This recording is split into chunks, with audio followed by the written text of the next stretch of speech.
Olá, boa noite a todos. Terça-feira, 3 de agosto. Veja agora os destaques de hoje aqui no Segunda Edição. Buscas ao pequeno Miguel chegam ao 6º dia. Menino foi morto pela mãe e a madrasta no litoral norte. Veja novas imagens do local onde a criança era torturada. Exclusivo. Mais uma vítima do Dr. Klaus rompe o silêncio. Ele começou a passar a mão nas minhas coxas, perguntando se eu treinava, perguntando se eu tomava alguma coisa, porque minhas pernas eram muito bonitas. O cirurgião plástico das blogueiras está proibido de exercer a medicina. Já, tudo sobre a investigação. Recepção olímpica. O dia de homenagens aos medalhistas gaúchos no judô na chegada a Porto Alegre. Orgulhando a gauchada mundo afora, o SBT Rio Grande, segunda edição, começa agora e eu te convido. Vem com a gente.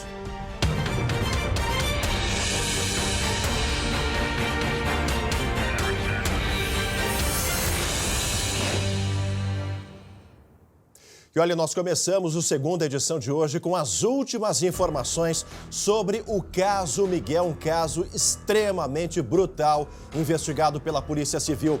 As buscas pelo corpo desse menino, desse anjinho de 7 anos, chegam ao 6º dia aqui no litoral gaúcho. A criança foi morta pela mãe e pela madrasta, pois a nossa equipe teve acesso exclusivo a um imóvel onde a família morou por 3 meses, antes dessa tragédia, quem sabe até planejada. Já, a reportagem completa com esses detalhes da investigação, com o novo avanço da perícia, em seguida, os detalhes completos aqui no Segunda Edição. E olha, essa outra história aqui do nosso estado parece coisa de cinema. Qualquer semelhança não é mera realidade. Um vereador aqui de Cachoeirinha, na região metropolitana, foi preso hoje durante uma ação da Polícia Civil que desarticulou uma quadrilha ligada a uma das maiores facções criminosas aqui do Rio Grande do Sul. Além do tráfico de drogas, o bando também agia nos jogos, a exploração de jogos de azar e já tinha estendido as garras na área da política. É o primeiro destaque do nosso Giro de Notícias. 20 pessoas foram presas, entre eles o vereador José Francisco Soares, o Juca, do PSD. Ele é irmão do principal alvo da operação, Thiago Soares da Silva, o Thiago Pequeno, ou Zé Pequeno, que é um dos líderes da facção criminosa. Segundo as investigações, o vereador receberia mesada da quadrilha e teria ajuda dos bandidos para amedrontar rivais na política, como mostra esse áudio gravado pelo Thiago. Tendo esse enrustido aí, sem vergonha, ó. Ele nem sabe o tamanho da caminhada que nós temos aí, jogando aí, estão indo apoiar outras pessoas aí que nem sabem do tamanho da caminhada que nós temos pelo embolamento ali, cara, entendeu? Daí que tiver pela frente, nós vamos atorar no meio aí, ele nem sabe estar apoiando outras pessoas, tá achando que nós estamos de bobeira aí, rapaz, apoiando o cara da Naira aí, pra ele sumir aí, sem vergonha aí, rapaz. A investigação apontou a quadrilha como responsável por 31 homicídios. Depois de uma briga, um homem ateou fogo na companheira, que só não morreu na hora porque vizinhos ajudaram a socorrê-la. O caso foi em Gravataí, na região metropolitana. Segundo a polícia, o crime aconteceu na frente dos 3 filhos do casal. A mulher está internada em um hospital de Porto Alegre. Os filhos também precisaram de atendimento médico depois de inalarem a fumaça. O Conselho Regional de Medicina do Estado do Rio Grande do Sul determinou a cassação cautelar do cirurgião plástico Klaus Brodbeck, de 54 anos, preso desde o último dia 16 de julho. Ele é suspeito de abusar psicológica e sexualmente de pelo menos 127 mulheres. A medida impede Klaus de exercer a medicina até as investigações do Conselho serem concluídas. Para ter o registro cassado definitivamente, o médico precisa ser condenado em 2 instâncias do CREMERS e ainda ter a pena confirmada pelo Conselho Federal em Brasília. Você ouviu aí, né? Eu também ouvi. 127 mulheres vítimas já denunciaram o Dr. Klaus Brodbeck por crimes contra a dignidade sexual, abuso sexual, né, gente? E os relatos dessas pacientes que se dizem vítimas do cirurgião também não param de chegar aqui ao SBT. Vamos para a redação conversar com a Gabi Lerina, que acompanhou esse caso desde o início e ainda trabalha nesse nosso aprofundamento de reportagem. Gabi, bem-vinda de volta à segunda edição, minha amiga. Boa noite. Pena que com esse tema tão delicado, não é mesmo? Chamali, boa noite para ti e a todos que nos acompanham, verdade, viu? E sempre que eu converso com essas mulheres, também fico impressionada, porque o relato, Chamali, é praticamente o mesmo de todas essas mulheres que se dizem vítimas, que passaram pelas mãos do Dr. Klaus Brodbeck. Então, mais uma vez, nós vamos ouvir com exclusividade o relato de uma mulher que tem 26 anos. Eu só vou dizer a idade dela, porque, Chamali, ela prefere não ser identificada. E ela procurou o Dr. Klaus porque ela tinha um sonho de fazer um procedimento para aumentar os glúteos dela. Ela fez o procedimento, mas ouçam só o que ela passou.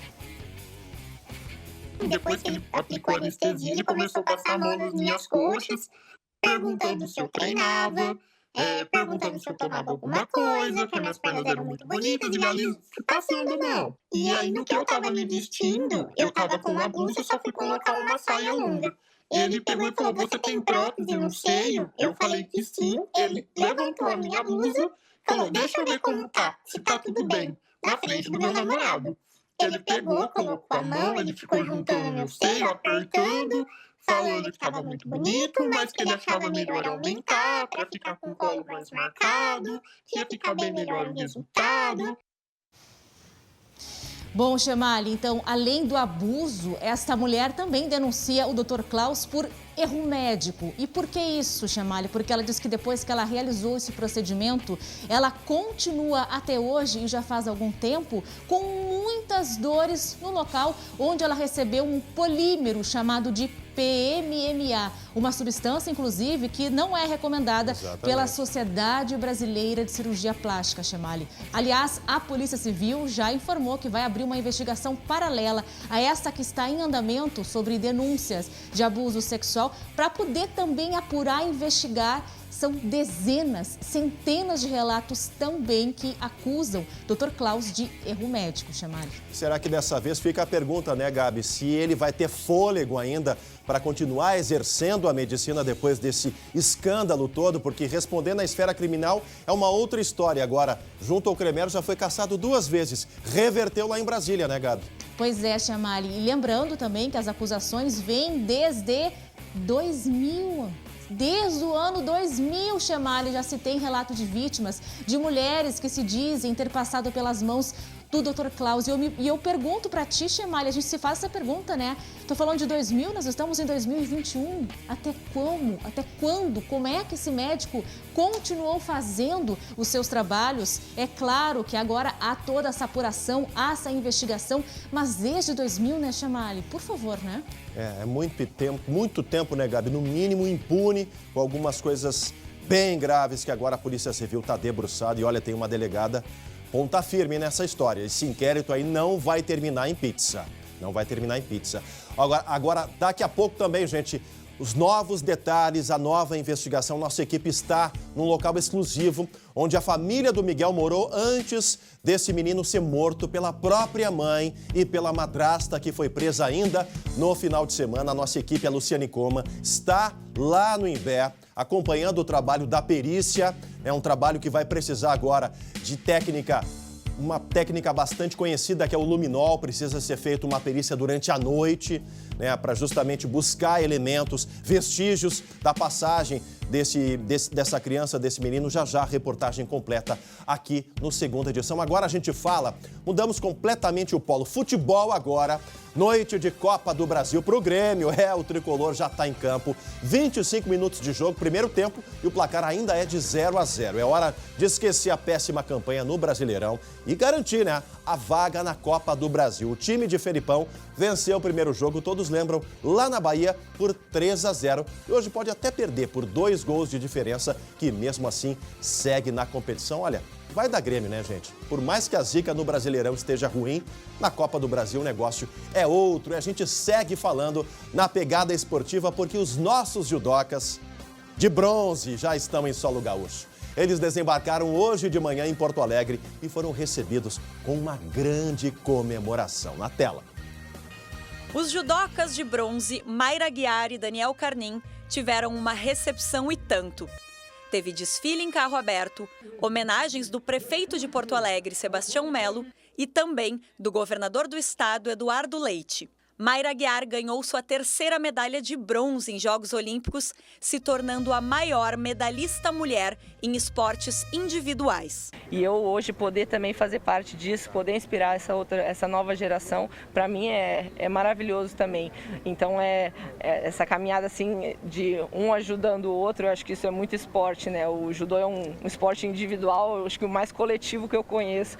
E não bastasse a comemoração da medalha, Mayra ainda está de aniversário. A judoca completa hoje 30 anos e ganhou um parabéns especial no pátio do Palácio Piratini. Já o estreante em Jogos Olímpicos, Daniel Carnin, não escondia a felicidade pelo título inédito na carreira dele. O atleta recebeu o abraço da dona Ana, agora mãe de um medalhista olímpico. E acreditem nos seus sonhos, assim como eu acreditei. Eu sabia que ia ser difícil, mas eu tô com a medalha aqui e isso que sirva de inspiração para vocês. E atleta que é atleta já planeja os próximos passos. Quem sabe Paris 2024? Um abraço pra galera do SBT, vamos lá! É isso aí, Mayra. Parabéns pelo aniversário, parabéns aos judocas gaúchos. Nos representaram muito bem. Inspiração esportiva é isso que o nosso país precisa. Agora a gente tem um Momento Agro. Vamos para o campo. Depois de uma semana de temperaturas negativas e até neve no nosso estado, como fica a produção agrícola? O frio intenso é um risco para as plantações, mas algumas técnicas podem auxiliar quem vive no campo a não ter prejuízo, prejuízo no bolso. Uma delas, gente, é justamente congelar as frutas. A Alessandra Bergman nos explica.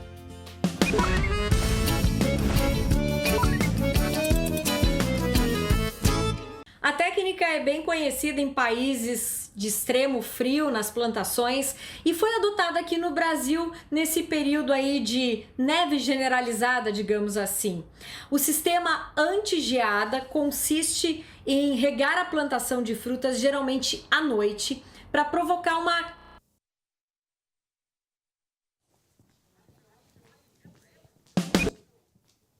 Tivemos um probleminha. Dá tempo ainda da gente rever o Momento Agro hoje? Vamos voltar a falar? Vamos voltar a falar sobre o Momento Agro? Vamos voltar a falar técnica para congelar as frutas. Agora sim no ar, aqui do Segunda Edição.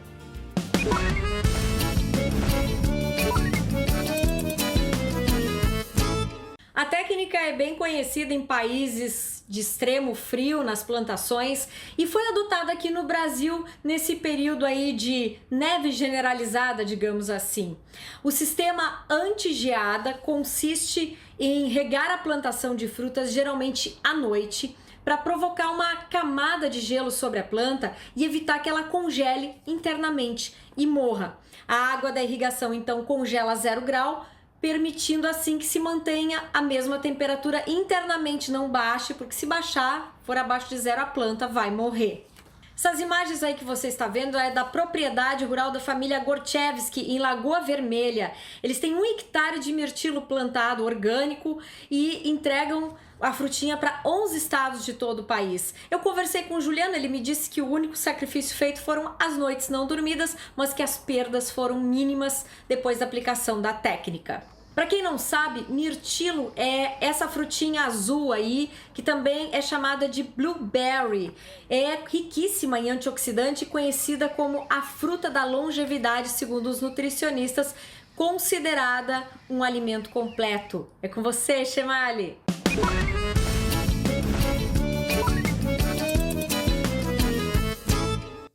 E olha, a gente volta a falar agora sobre o caso Miguel. As buscas pelo corpo do menino de 7 anos chegam ao 6º dia aqui no litoral gaúcho. A criança foi morta pela mãe e pela madrasta. A nossa equipe teve acesso exclusivo a um imóvel onde a família morou por 3 meses antes dessa tragédia, antes do crime. Olha só. Pela água e pelo ar, o trabalho dos bombeiros é incansável. Yasmin dos Santos Rodrigues, de 26 anos, confessou ter matado o filho, Miguel Rodrigues, de 7 anos, na semana passada e jogado o corpo no rio Tramandaí. Ela e a companheira Bruna Porto da Rosa, de 23 anos, estão presas. O SBT teve acesso exclusivo a um imóvel onde a família morou por 3 meses. No quarto ainda está o armário onde o menino foi trancado e ameaçado pela madrasta. Moradores do condomínio contam que as mulheres eram discretas e que nunca ouviam a voz de Miguel. Ficava dentro de casa. Eu falei para ela, eu digo, mas tem que botar ele para fora, elas tiravam, né? Quando eu falava, ela disse, não, ele tem asma e o médico disse que agora não, ele não pode pegar frio. Tá, eu até acreditei, porque ela é bem instruída, assim, é bem educada. Nunca vi nada, só o que eu vi elas duas brigarem. Choro, nada. O assassinato da criança aconteceu nesta pousada, onde eles moravam havia 2 semanas. Antes de se mudar neste ano para o litoral, mãe e filho moravam com a avó materna do garoto em Paraí, na Serra Gaúcha. O Conselho Tutelar da cidade ficou surpreso com o crime e informou que nunca recebeu qualquer denúncia de abuso ou maus tratos contra Miguel. O menino estava matriculado desde maio no 2º ano do ensino fundamental desta escola municipal. A direção nunca viu o garoto e disse que a mãe enviou uma mensagem dizendo que o filho tinha asma e não participaria das aulas presenciais. Ela assinava as atividades retiradas e nos devolvia, assim, tudo realizado. Eu tenho certeza que a gente ia observar, sabe? Que até eu vi uma foto dele, ele estava com uma olheira profunda. Com certeza a gente teria feito alguma coisa por ele, com certeza. Professora em choque, uma professora, uma educadora que, olha, com certeza deve ser mãe, em choque com essa história. E tá aí o armário, o roupeiro onde ficava o menino Miguel, trancafiado, torturado por essas 2 mulheres. Eu não vou mais chamar Yasmin de mãe, eu não vou mais chamar. E esse garoto foi criado pela avó materna até os 4, 5 anos de idade. Justamente quando ela começou um novo relacionamento, resolveu levar o garoto junto para formar, quem sabe, aí uma nova família. Só que esse garoto passou a ser torturado, passou a sofrer, realmente sofrer, com as ameaças da companheira e com tudo que elas bolaram. Olha, essa história é muito sórdida. A Polícia Civil precisa investigar, a perícia vai apontar e já se faz agora um outro questionamento. Será que essas 2 mulheres realmente, depois de matar o garoto, jogaram ele no rio Tramandaí? Essa é uma pergunta que está no ar. Ainda hoje, aqui no Segunda Edição, a gente vai falar do avanço, novidades sobre a vacinação contra a Covid. Gabi Lerina. Isso aí, Chemari, tem redução da idade aqui em Porto Alegre. Eu trago novidades também para Canoas e Novo Hamburgo. Logo depois do intervalo, não sai daí.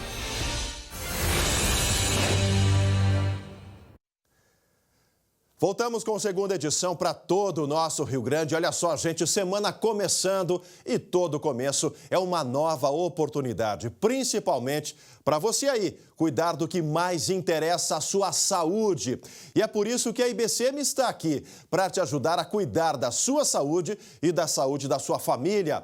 O plano de saúde da IBCM conta com diversas especialidades médicas, além de odontologia, terapias e fisioterapia. E para tudo ficar ainda melhor, você não tem qualquer participação. E o valor não muda de acordo com a idade. Tudo feito para a sua saúde e tranquilidade. Aproveite e chame a IBCM no WhatsApp que está aparecendo aqui na tela, que logo, logo eles retornarão a você.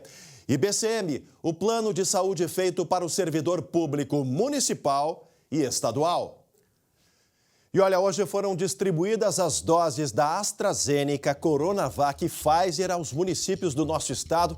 Vamos para a redação conversar com a Gabi Lerina para saber agora a vacinação, o giro, as melhores notícias dessa noite, minha amiga. A gente adora falar sobre isso, né, Chemali? É verdade. Olha, a Secretaria Estadual da Saúde fez um novo cálculo para poder distribuir vacinas para aqueles municípios que estavam com a campanha contra a Covid-19 atrasadas. Então, olha só, aqui em Porto Alegre, por exemplo, mais de 30 mil doses foram entregues à capital.